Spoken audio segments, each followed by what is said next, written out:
pour ceux qui ne connaissent pas Raoul, qui ne connaîtraient pas Raoul, une brève présentation de cet homme extraordinaire que je connais depuis l'âge de 16 ans. Je le rappelais à Raoul tout à l'heure, je l'avais invité dans mon ciné-club, dans mon école, mais ça remonte au siècle dernier. Raoul, pour moi, c'est, bon, bien sûr, comme pour nous tous qui le connaissons, c'est d'abord une figure majeure de l'animation d'auteur, du court-métrage. C'est vraiment un de ceux qui ont posé les bases de cet art dans les années 60, avec ce qui a coïncidé avec la naissance des grands festivals comme Annecy, Zagreb, Varna, plus tard, enfin, les grands festivals, certains qui pratiquement tous qui existent encore aujourd'hui. Et donc il est vraiment une figure majeure de cela, de ce courant qui a mis en avant le court-métrage d'animation et qui s'est affranchi d'une certaine idée qu'on pouvait avoir d'animation, animation pour enfants, animation très commerciale, etc. Alors il a été primé vraiment partout. La liste des festivals dans lesquels il a obtenu des prix est absolument faramineuse, je vous en fais grâce, bien entendu. Simplement, relevons par exemple la Palme d'Or à Cannes, le Lion d'Or à Venise, le Grand Prix à Annecy. Bref, il a sur sa cheminée absolument tout ce qu'on peut avoir. Je ne crois pas que c'est sur ta cheminée d'ailleurs, mais bon, voilà. Donc vraiment un champion hors catégorie des prix dans les festivals, y compris le festival généraliste. Ça, c'est important à souligner. Alors, par ailleurs, Raoul est aussi le fondateur de la première section animation dans une école européenne.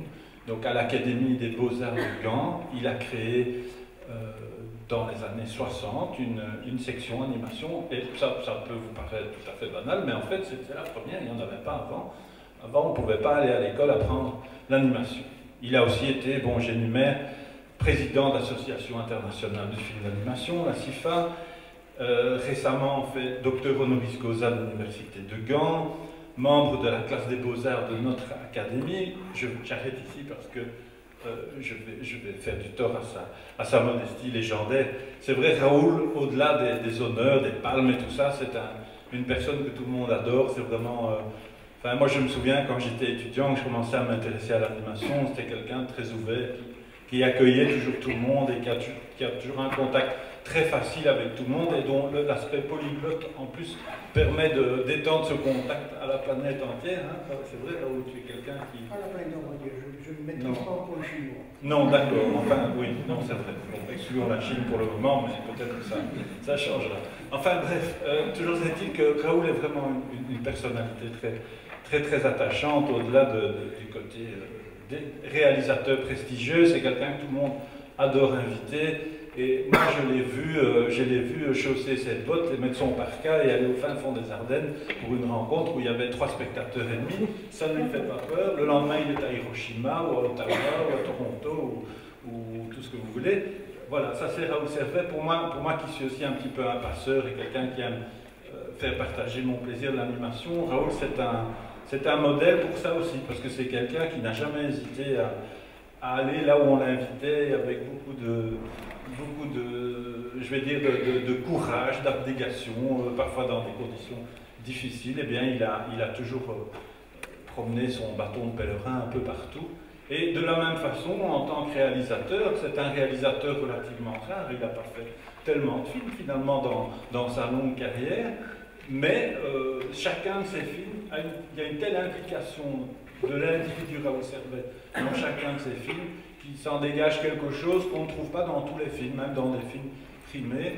Ces films ont vraiment quelque chose de particulier qu'on ne trouve pas toujours ailleurs. C'est vraiment quelqu'un qui s'investit complètement dans ce qu'il fait et ça se sent à l'écran.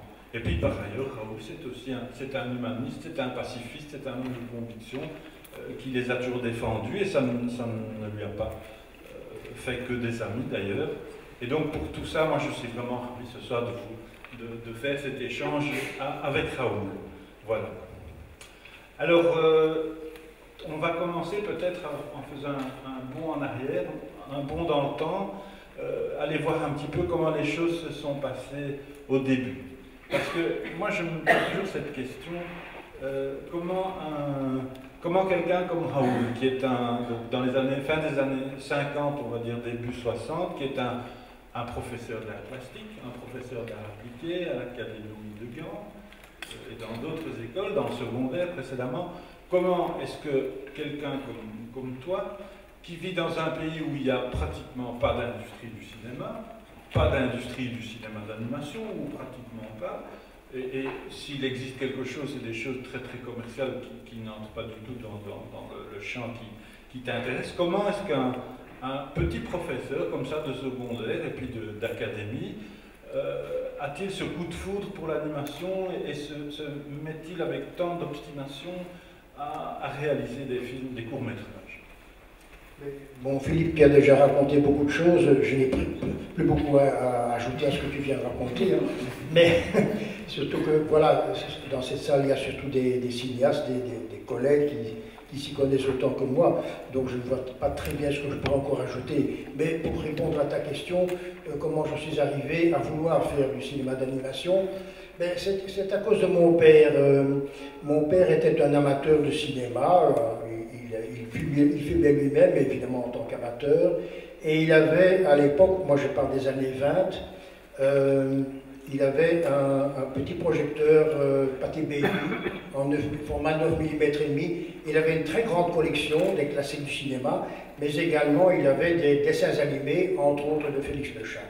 Et tous les dimanches, quand j'étais bien sage, j'avais droit à ma séance et j'attendais avec impatience à voir le Félix Le Chat. C'était pour moi le dessert. Et ça m'a réjoui, et c'était pour moi surtout mystérieux, puisque je dessinais déjà beaucoup, mais je ne comprenais pas comment des dessins pouvaient se mettre à vivre. Et à l'insu de mon père, j'allais dans l'armoire prendre ses mobiles du cinéma, de films, et je voyais évidemment qu'il y avait des dizaines, des centaines d'images qui faisaient donc bouger le personnage.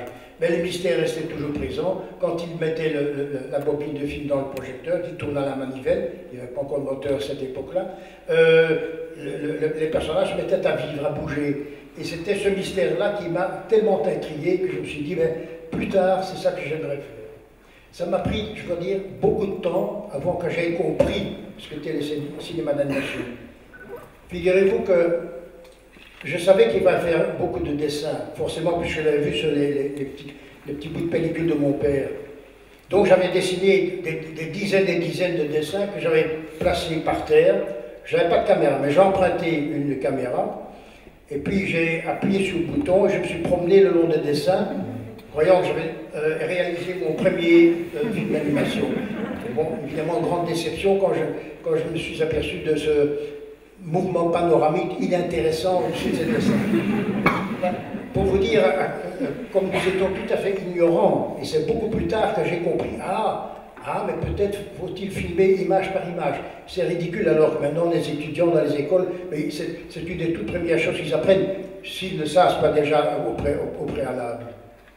Mais disons, après ça, bon, tout ça est très bien parce qu'on voit vraiment qu'on vient de loin, mais qu'est-ce qui a fait que, quand tu as su quand même un petit peu ce que c'était le film d'animation, que tu étais dans un climat tellement peu favorable à la chose, qu'est-ce qui t'a incité avec autant de vigueur à t'accrocher et à faire film sur film, bon, la fausse note, etc.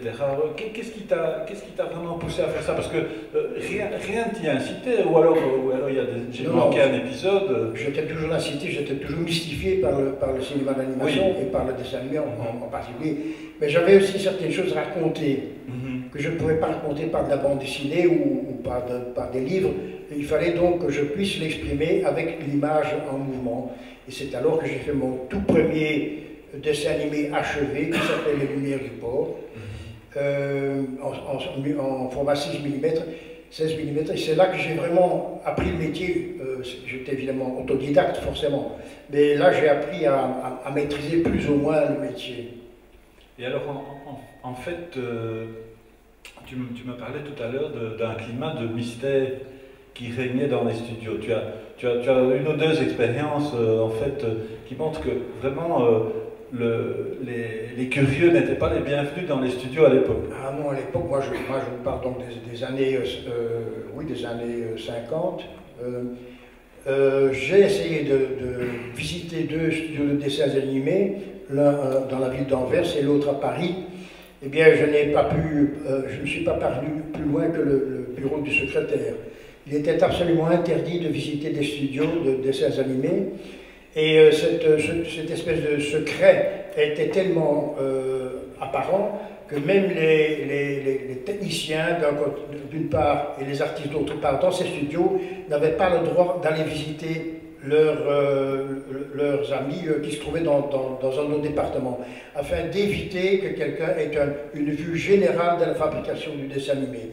Donc c'était impossible de recevoir des indications dans ces studios. Il n'y avait pas non plus de littérature à cette époque-là. Donc ni école, ni littérature, ni possibilité de visiter un studio, à moins d'être un membre du personnel, et encore en restant donc fixé dans votre petit domaine. Et donc en fait, quand tu commences Les Lumières du Port et bon, les autres films, les films de tes débuts, je me posais la question, est-ce que quand même à ce moment-là, tu passes par la filière, disons, classique du dessin animé, synopsis, storyboard, layout, est-ce que tu suis cette filière-là ou bien tu travailles d'une façon tout à fait intuitive parce que tu ne sais pas exactement comment ça se passe? Mais écoute, moi, j'avais une petite expérience de la bande dessinée tout de même. Et je n'écrivais pas de scénario. Quand j'écrivais des scénarios, c'était parce qu'il fallait faire un budget ou introduire une demande d'aide à un ministère quelconque. Sinon, je n'écrivais jamais de scénario. Pour moi, c'était le storyboard qui était l'essentiel. Donc je pensais, je vais faire un film, il faut que je vois déjà à l'avance les images, que je les mette dans leur suite logique, qu'il y ait donc une structure, qu'il y ait une dramaturgie, une fin, etc. Donc pour moi, c'était l'essentiel, c'était toujours le storyboard. Et en fait, à partir de quel moment t'es-tu dit, oui voilà, c'est ça que je vais faire et je vais essayer de ne plus faire que ça? Est-ce que écoute, j'aurais décidé ça dès mon plus jeune âge, si j'avais eu les moyens financiers, mais je ne les ferais pas. D'ailleurs, c'est pour cela que j'ai enseigné, bien sûr, pour gagner ma vie et pouvoir faire le film que je désirais faire. Mais je t'assure que si j'avais l'occasion, je n'aurais fait que cela.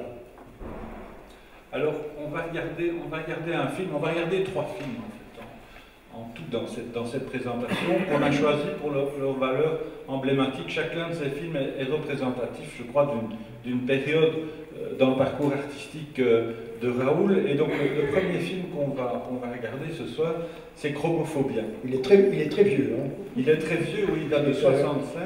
Oui. Hein, c'est un dessin animé qui a été commandé, si l'on se souvient beaucoup, par l'Éducation nationale en Belgique. Effectivement.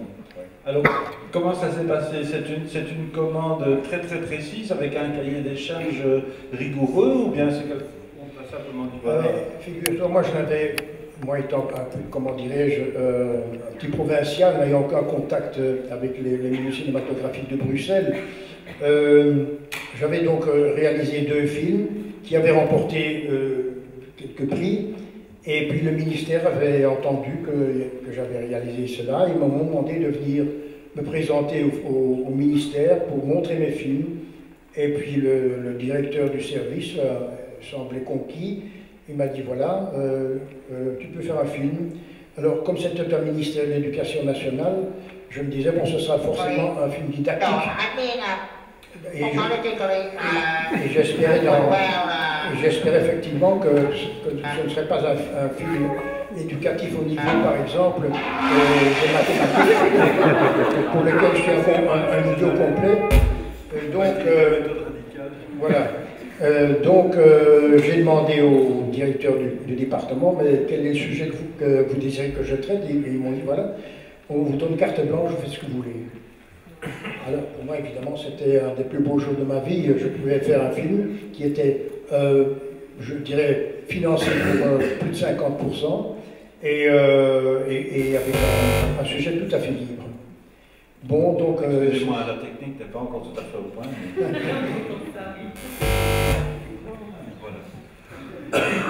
Voilà, donc j'ai entrepris ce film-là avec un grand enthousiasme. Je te coupe vraiment tous tes effets. Hein. Je trouve aussi deux gaz. Bon, ben on va passer au film.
L'élève Servet, qui était interdit de séjour dans les studios, a vite appris.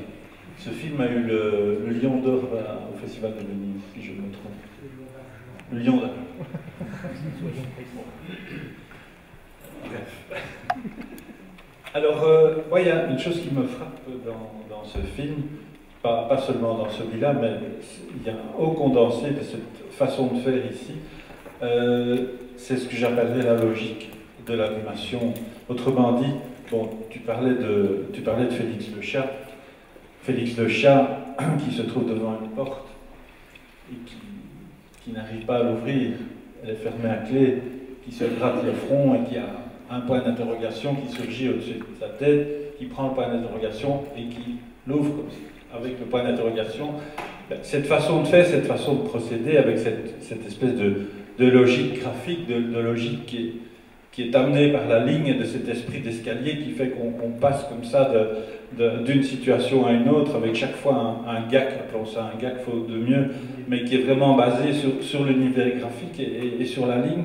Cette façon de faire là, qui est propre à l'univers de Otto Mesmer, mais qui se développe beaucoup aussi dans les années 60, je pense à l'école de Zagreb, où on voit beaucoup d'exemples de ce type. Moi, ce que je me demande, c'est ce genre d'idée-là. Est-ce que ça vient quand tu fais le storyboard, quand tu es déjà dans ton processus d'écriture, ou bien tu as une série d'idées comme ça que tu mets après bout à bout, mais qui sont préalables? Oui, c'est une bonne question, Philippe. Les deux choses sont possibles. Quand j'ai une idée en tête et que ça me travaille, la nuit, je me trouve dans une espèce de demi-sommeil. Et il y a des images qui me viennent sans voir d'effort. Je vois des situations, des gags, des continuités déjà, des personnages. Et puis le matin, j'ai l'impression de croire que j'ai déjà terminé un film. Enfin plutôt, terminé la préparation d'un film. Quand évidemment, quand je fais le bilan, je constate que c'en est loin, évidemment. Et c'est alors, durant la confection du storyboard, que je lis tout ce que j'ai imaginé avec beaucoup de facilité, mais qui devient de plus en plus difficile, c'est-à-dire lier tous les éléments et avoir donc un fil conducteur et une dramaturgie et une bonne fin, parce que la fin c'est toujours très important, comme vous le savez. Donc il y a les deux choses qui interviennent. Il y a donc l'inspiration, pour lequel je ne dois faire aucun effort, et puis après il y a comment dire, la transpiration, c'est-à-dire essayer de compléter, d'obtenir une unité dans le film. Donc le storyboard, c'est la mise en forme de tout ça, mais ma question portait aussi sur est-ce que lors de cette mise en forme, le fait de concrétiser et d'agencer ces situations, est-ce que ça n'en appelle pas d'autres également? Ou bien tout préexiste et le storyboard n'est qu'une opération technique qui consiste à mettre tout ça dans une forme cinématographique adéquate? C'est-à-dire que quand j'ai terminé le storyboard, pour moi, le film est presque terminé, parce que je le vois. C'est-à-dire que je suis le storyboard, je le chronomètre d'ailleurs aussi, et pour moi, le film est quasi achevé, je dirais même plus. Je sens un petit peu aussi la musique qui va accompagner le film. Quoique, je dois tout honnêtement dire que le compositeur, ensuite, il améliore beaucoup de ce que j'ai imaginé au niveau de la musique. Mais donc pour moi, le storyboard, c'est quelque chose de très très important. Après, il suffit de fabriquer le film, mais les données de base sont là. Quant à l'inspiration, d'où vient-elle? Cela dépend du film. En ce qui concerne le film Chromophobia, eh bien, là, je dois dire que c'est quelque chose, ce sont des souvenirs de jeunesse qui restaient à l'état latent, qui étaient un petit peu cachés dans mon subconscient, mais qui revenaient de temps à autre, parce que donc j'avais vécu, bien entendu, vu mon âge, l'oppression nazie, et ça m'avait fortement influencé, parce que ma famille et moi, nous avons donc beaucoup subi durant cette guerre, et je crois que c'était une des raisons pour laquelle j'ai choisi ce sujet-là. En fait, c'est un film, si on veut, un film antifasciste. Alors on va... Bon, dans la note à propos de cette présentation, on parlait de croquis d'inspiration, etc. Je dois dire, je pense que tu seras d'accord pour dire qu'en fait, il ne se discute pas énormément de choses, de documents préparatoires de ce style. Non, mais tu sais, d'abord, on ne garde pas tout, non, voilà. On n'y attache pas beaucoup d'importance, on jette beaucoup de choses, et puis d'autre part, il y a aussi certains éléments qui font partie d'une exposition itinérante et qu'on n'a pas sous la main. Donc tout ça pour dire qu'on a quand même sauvé quelques éléments et qu'on va vous les montrer, et Raoul Servet va les commenter pour nous. Voilà, un premier. Ah oui, ça c'est un croquis pour le film Goldframe, qui était donc un film en noir et blanc. Le personnage n'était pas encore définitif, c'était une recherche. En fait, les recherches des personnages, ça allait, je dirais, en synchronisme avec la confection du storyboard. Pendant que je dessinais le storyboard, je réfléchissais déjà à la finalité graphique du personnage et des décors. Voilà encore pour le même film, Goldframe. Donc un personnage qui était graphiquement très libre, parce que là encore il est les contours sont encore assez précis, mais dans le film terminé, les contours sont très libres. C'est disons une animation de croquis. Il me semble que dans le film, bon, on n'aura pas l'occasion de le voir ce soir, mais dans le film, les traits du personnage sont moins expressifs, ils sont plus synthétisés aussi. Oui, c'est vrai. Oui. Ah oui, alors avant ça, je termine une petite surprise. Tu vois ce que c'est, ça? Non, mais ça n'a rien à voir avec un film. Hein. Non, non, absolument. C'est une eau forte que Raoul Servet a réalisée il y a assez récemment, je crois. Oui. Bon, disons, je trouvais que la stature du personnage, Oui, et puis le fait qu'il porte une espèce d'élément à la feuille d'or, oui, c'est ça. ça m'a fait penser à Godfrey. Mais bon, voilà. D'accord. Donc, Mais je n'ai pas pensé à Godfrey quand je l'ai dessiné, je t'assure. voilà, c'était comme ça une petite correspondance. Alors ça, qu'est-ce que c'est? Ça, c'est une image préparatoire pour le film Sirène. En fait, c'est le film qui a suivi Chromophobia. Ouais. Dans tout autre style, d'ailleurs. C'est aussi des premières esquisses. Ça, c'est bien sûr, on a évolué dans ce sens-là. On a surtout travaillé la couleur parce que c'est un film où il y a deux dominantes dans le film, du rouge et du bleu. Du rouge pour les séquences dramatiques et du bleu pour les séquences, disons, plus sentimentales. Et les grues jouent un rôle très important dans ce film. Hein. Oui, les grues. Ils jouent beaucoup sur et les monstres préhistoriques. Ouais.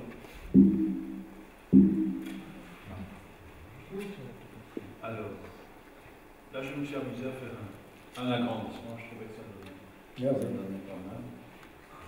Et ça, qu'est-ce que c'est?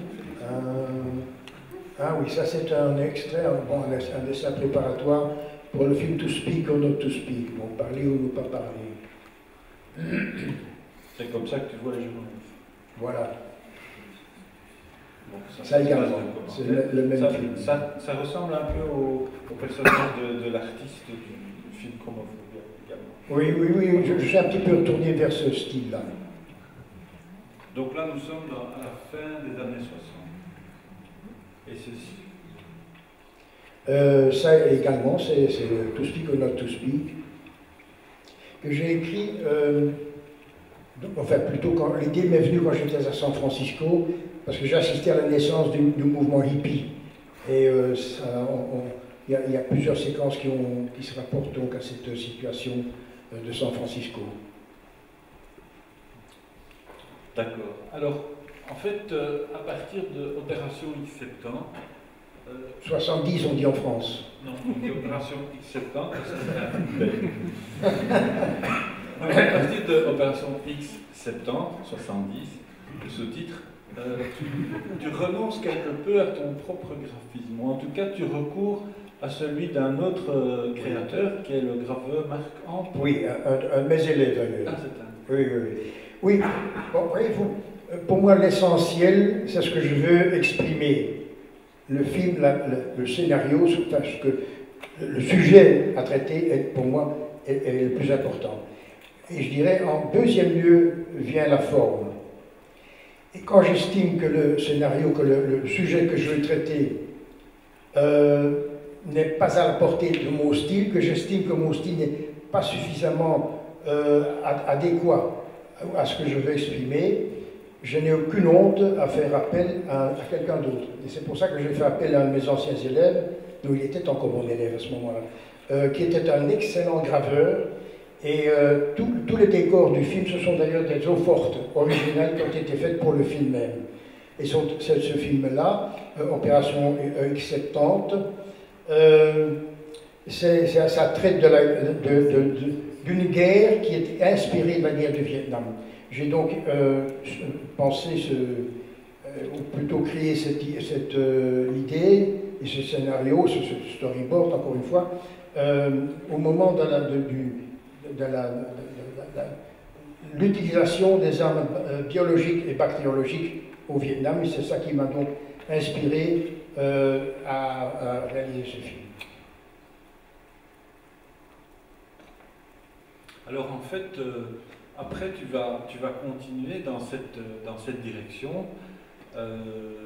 Tu vas recourir à des univers parfois très connus. Je pense à l'expressionnisme flamand pour le film Pegasus, à Verbeek sans doute en particulier. Oui, Verbeek, Fritz van den Berg. Oui. Bon, il y a bien sûr aussi Taxandria, le long métrage Taxandria, où tu vas finir par recourir, après une longue gestation, tu vas choisir François Scheuten en tant qu'illustrateur, décorateur. Bref, on sent chez toi, par rapport au dessin animé, une certaine, je dirais, insatisfaction par rapport à ce que ton propre graphisme peut donner, comme tu viens de le dire. On sent sans ce souci d'effacer finalement, d'effacer ta personnalité d'auteur graphique devant le projet du film. Finalement, le projet du film est plus important que le... Oui, c'est ça. Je m'étais bien amusé en créant des personnages, des styles, des décors, mais j'ai trouvé que j'avais épuisé mes capacités graphiques. Et dans ce sens-là, tu rejoins un club relativement réduit. Enfin, vous me direz si je me trompe, mais moi j'ai l'impression, mis à part des gens comme Takahata ou comme Jimmy Murakami, qui sont... Murakami dessine, mais Takahata, je crois, peu ou pas. Ça, Xavier, vous pouvez peut-être nous donner plus de précision. Mais bref, ils sont quelques-uns comme ça, comme toi, à être des grands réalisateurs d'animation, mais à ne pas... soit parce qu'ils ne sont pas dessinateurs, soit parce qu'ils n'ont pas envie, à ne pas dessiner, à ne pas produire l'univers graphique nécessaire au film et à recourir à d'autres. Et c'est une démarche qui est intéressante parce que c'est à la fois une démarche d'humilité au fond. Ça possède une certaine humilité, mais aussi surtout... Je profite du talent des autres. Voilà, tu profites du talent des autres, mais c'est ça, je veux dire, tu mets les bonnes personnes au bon endroit. C'est ça l'idée. Et donc ça veut dire que pour toi, le film, c'est autre chose que tes dessins qui bougent. Le film, c'est vraiment... Ce qui est important dans le film, c'est l'histoire, ce sont les durées, c'est le rythme. Et finalement, les films de Raoul Servet, moi, bon, ça c'est un avis que je donne. Je trouve que les films de Raoul Servet, on les identifie très vite, bien au-delà du graphisme. C'est une certaine façon de gérer le temps, de faire en sorte qu'un plan appelle un autre plan et qu'il y ait une sorte d'économie du film comme ça qui se déploie et qui fait que finalement, on est dans un rythme qui est un peu taillé au scalpel, comme ça, qui est souvent un montage très serré. Nécessité financière. Oui, mais Raoul Servet est un grand modeste, comme vous l'aurez remarqué. Mais bref, voilà, c'est une marque de fabrique. Et c'est vraiment quelque chose qu'on retrouve dans tous les films jusqu'au dernier. On ne verra pas le dernier, on verra l'avant-dernier. Mais pour moi, c'est quelque chose qui est assez frappant. Alors donc, par rapport à tout ça, on constate aussi que à un certain moment, tu fais des infidélités au dessin animé. C'est-à-dire que non seulement bon, tu renonces à ton graphisme, mais à un certain moment, tu renonces un peu aussi, finalement, au dessin animé. Lorsque tu commences Arpia. Arpia, c'est vraiment un film. Ah oui, c'est un film. Tu as dit c'est un film charnière, mais c'est pas un film charnière, c'est un film.